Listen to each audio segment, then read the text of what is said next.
গণিত পাঠশালায় তোমাদের সকলকে স্বাগত। আজকে ষষ্ঠ শ্রেণী প্রশ্নবিচিত্রা 2026 যে ফার্স্ট পেজটা আছে, 1 নাম্বার পেজে এসি ইনস্টিটিউশন অফ মালদা, তার প্রথম পর্বে আমরা 3 দাগের 3 পর্যন্ত করেছিলাম। আজকে 3 দাগের 4 থেকে সলিউশন করছি। দেখবে তোমাদের পাতা 117 পাতাতে আছে। এখানে XCVII এর হিন্দু আরবিক সংখ্যা কত? সি মানে কত? 100। বাঁ দিকে কত লেখা আছে? x বিয়োগ 10। ডান দিকে কত লেখা আছে? 7। তাহলে কত আসছে? 90 যুক্ত 7। তাহলে হিন্দু আরবিক সংখ্যাটা কত হয়ে যাবে? 97 হয়ে যাবে। হিন্দু আরবিক সংখ্যাটা আমরা পেয়ে গেলাম 97। এখানে একটা সংখ্যা দেয়া আছে, সেখানে 9 এর স্থানীয় মান আর প্রকৃত মান এর পার্থক্য নির্ণয় করতে বলেছে। তাহলে স্থানীয় মান বার করব। 1 এক দশ শত লিখে নাও না, এক দশ শত হাজার অযুত লক্ষ। তাহলে 9 এর স্থানীয় মান তাহলে কত আসছে? 9 এর স্থানীয় মান আসছে 9 লক্ষ। 9 এর পিঠে কটা শূন্য হবে? 3 2 5টা শূন্য। কটা শূন্য? 1 2 3 4 5টা শূন্য। 9 এর প্রকৃত মান কোন সংখ্যার প্রকৃত মান সেই সংখ্যাই হয়। পার্থক্য বলেছে মানে বিয়োগ করব। তাহলে পার্থক্যটা কত হবে? দেখো, 1 9 9 9 9 8। তাহলে আমাদের চলে আসলো পার্থক্য কত? 8 9 9 4টা 9 1। তাহলে ইহাদের পার্থক্য, অতএব ইহাদের পার্থক্য সমান পেয়ে গেলাম। এবার বলছে মিতা তার দাদার থেকে 4 বছরের ছোট। দাদার বয়স, 4 অঙ্কটা দেখো, দাদার বয়স x বছর হলে মিতার বয়স কত? তাহলে এর সলিউশনটা কি হবে? এখানে মিতার দাদার বয়স x বছর, ছোট মানে কি বিয়োগ করতে হবে। তাহলে মিতার বয়স কত হবে? মিতার বয়স সমান x মাইনাস 4 বছর। এটা আসলো। এরপরে কি দেয়া আছে আমরা একবার দেখে নিই অঙ্কগুলো।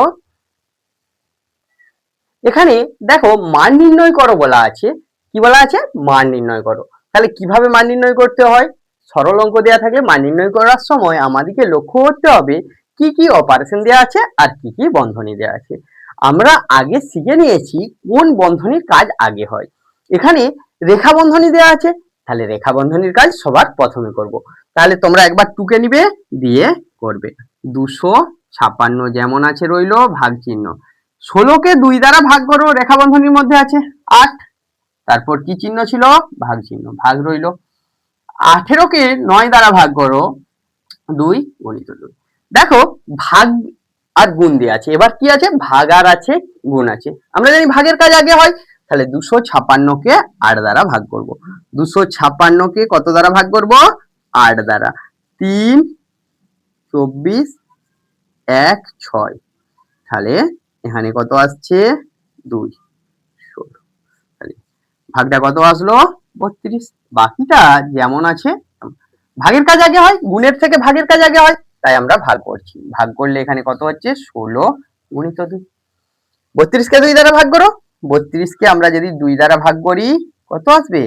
1 বিয়োগ করো 6 আসলো। এবার 16 2 কত হবে? 16 2 কত হবে? 32 হবে। 16 2 আমাদের উত্তর চলে আসলো। তাহলে কত অঙ্কটাতে? 32।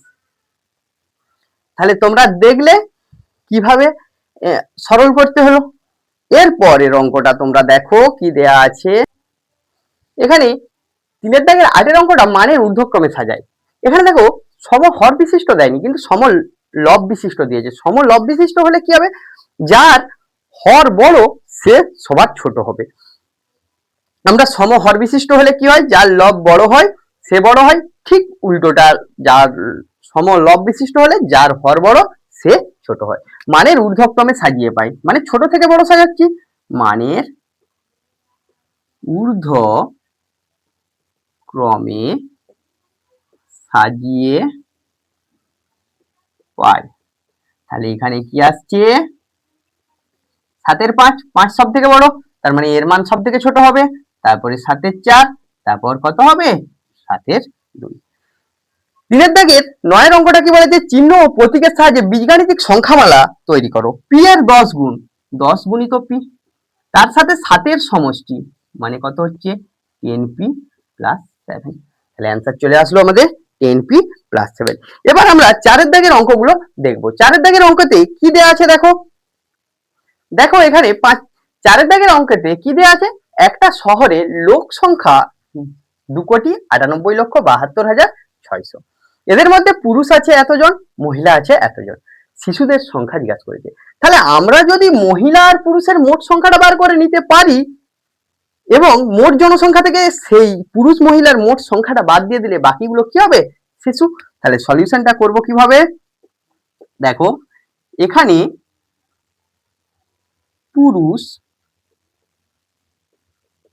পুরুষ সমান কত দিয়ে আছে, এত, এবং মহিলা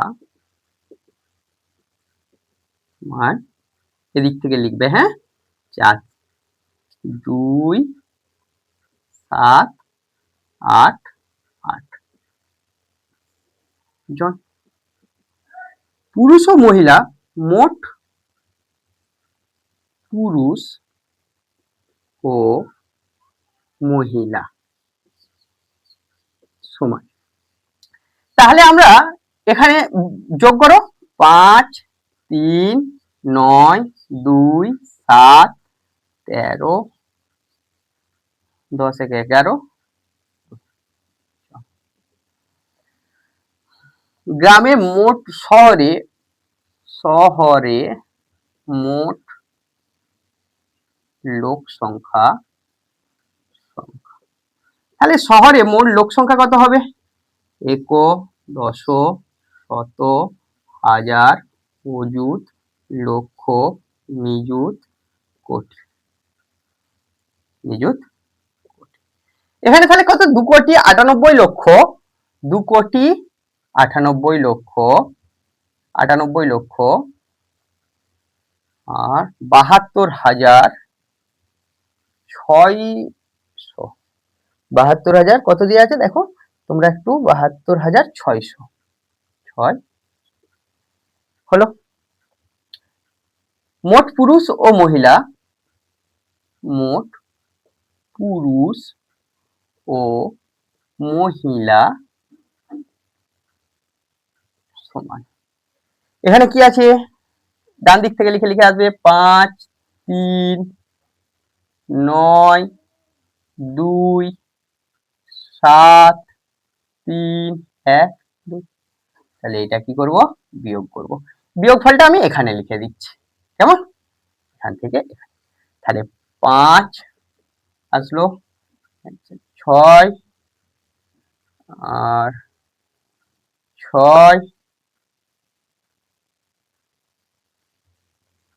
9, 9, 4 আর এটা 8। অতএব শিশুর সংখ্যা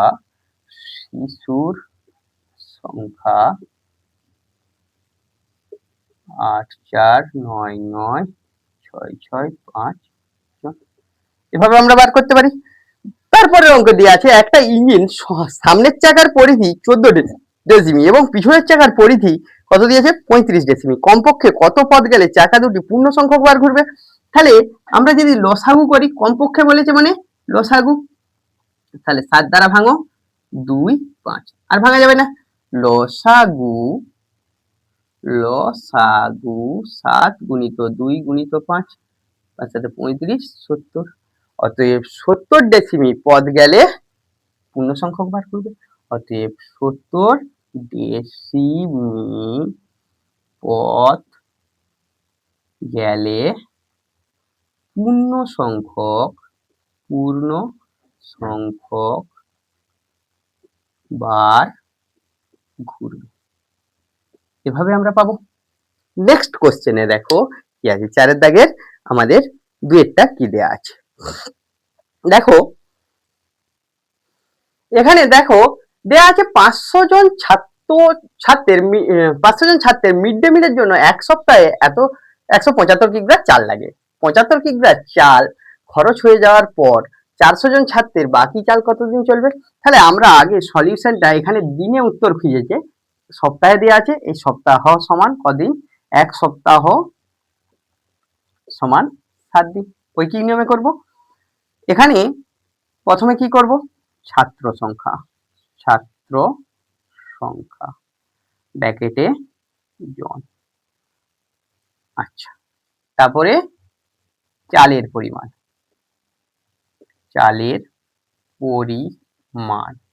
কি আসবে? কিগ্রা। সময় ব্র্যাকেটে কি আসছে? দেখো তোমাদের 500 জন ছাত্র, তার এক সপ্তাহ মানে 7 দিন, সরি 175 কিগ্রা চাল চলছে কদিন? 7 দিন। এবার এখন কতজন ছাত্র আছে? 400 জন। কত কিগ্রা চাল রয়েছে? 175 মাইনাস 75, 75 তো খরচ হয়ে গেছে, তাহলে 100 কিগ্রা কতদিন চলবে? ছাত্র সংখ্যা বাড়লে চালের পরিমাণটা যদি ফিক্সড থাকে, সময়টা কি হবে? কম হবে। তাহলে ছাত্র সংখ্যা ও চালের পরিমাণ, ছাত্র সংখ্যা ও চালের পরিমাণ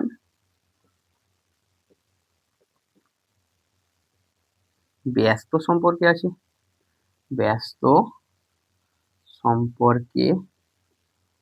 আছে, চালের ছাত্র সংখ্যাটা ফিক্সড আছে, চালের পরিমাণ যত বাড়ানো হবে সময়টা কি বেশি দিন চলবে, এবং সময়ের সাথে চালের পরিমাণ, সময় ও চালের পরিমাণ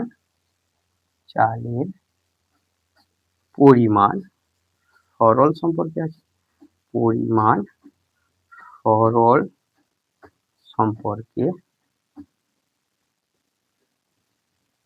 তাহলে এবার লেখাটা কি হবে? 500 জন ছাত্রের এত কিগ্রা, 175 কিগ্রা চাল চলে 7 দিন।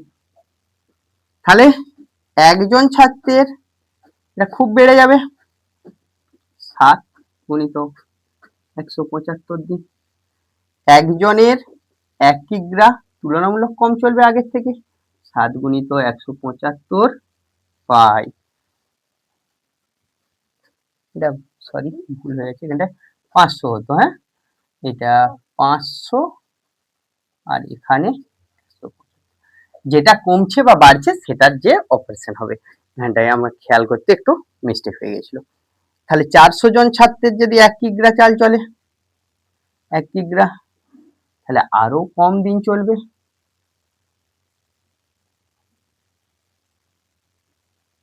175 দিন। 400 জন ছাত্র থাকছে কিন্তু 100 কিগ্রা চাল দেওয়া হয়েছে, তাহলে এই জায়গাটার এখানে ক্যালকুলেশনটা করে দিই, এখানে এখানে করে দিচ্ছি। হ্যাঁ, তাহলে যা আছে সেটা লিখে নাও, 7 গুণিত 500, 100 এসেছে মানে 100টা উপরে গুণ হবে, 400 গুণিত 175, তাহলে দুটা শূন্য 4 দিয়ে কাটো 25, 25 দিয়ে কাটলে 7 আসছে না, 7 কেটে যাও, 5 করে রইল। তাহলে ওই 100 কিগ্রা চাল কদিন চলবে? 5 দিন চলবে। আমরা এভাবে সলিউশন করব। তারপরে দেখো 4 দাগের অঙ্কটা দেওয়া আছে, কি সরল করি। 4 দাগের অঙ্কেতে কি দেওয়া আছে? দেখো এখানে কি দেওয়া আছে? সরল করো। সরল করতে আমরা জানি যে যোগ বিয়োগ গুণ ভাগ অপারেশন গুলোর আগে আমাদের বন্ধনীর কাজ দেখতে হয়।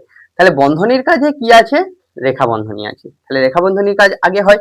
তাহলে আমরা রেখা বন্ধনীর কাজ করব। 1/2 ভাজিত 2 বিয়োগ 1/2, 1/2 যেমন আছে রইলো, বিয়োগ করো 6, 2 মাইনাস 1 হয়ে যাচ্ছে নাকি? লসাগু 6, 2 থেকে 1, প্রথম বন্ধনী শেষ।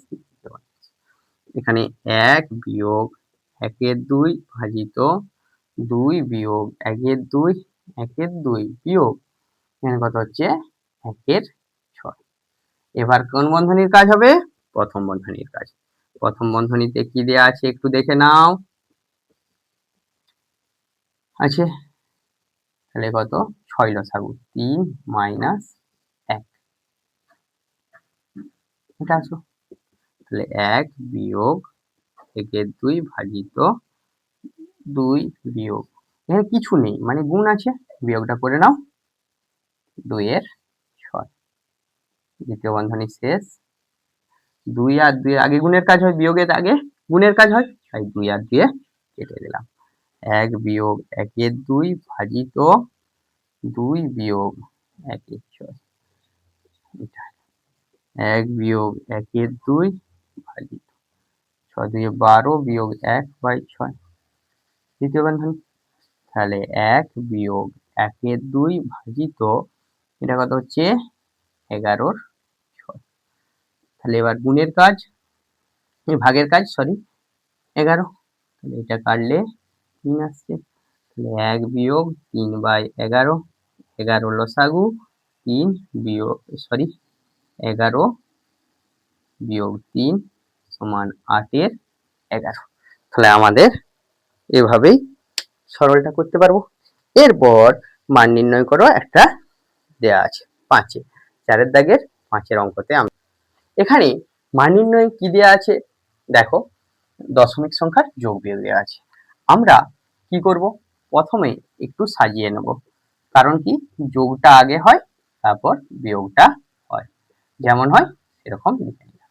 এবার যোগ করব, এখানে যোগ করে বস করিয়ে নেব, দশমিকের সোজা দশমিক বসাবো, ফাঁকা স্থানগুলো নিয়ে 7 6 2 8 আর 6, তাহলে এখানে কত হলো যোগফল 6.87 বিয়োগ 3.727, এখানে বিয়োগ করো 3.727, এখানে ফাঁকা আছে শূন্য বসিয়ে দিলাম, 3 মানে 4, এটা বিয়োগ করলে কত আসছে দেখো 1 3, তাহলে এখানে আসছে 3.143।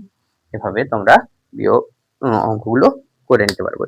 তোমাদের গণিত পাঠশালার ক্লাস ভালো লাগলে গণিত পাঠশালা ইউটিউব চ্যানেলকে সাবস্ক্রাইব করো ও পাশের বেল আইকনটি প্রেস করো সময় মতো পরের ভিডিওগুলি পাওয়ার জন্য। গণিত পাঠশালা বাই অনুপ ফেসবুক পেজকে ফলো করো, বন্ধুদের মধ্যে শেয়ার করো, কমেন্ট করো, লাইক করো। Thank you.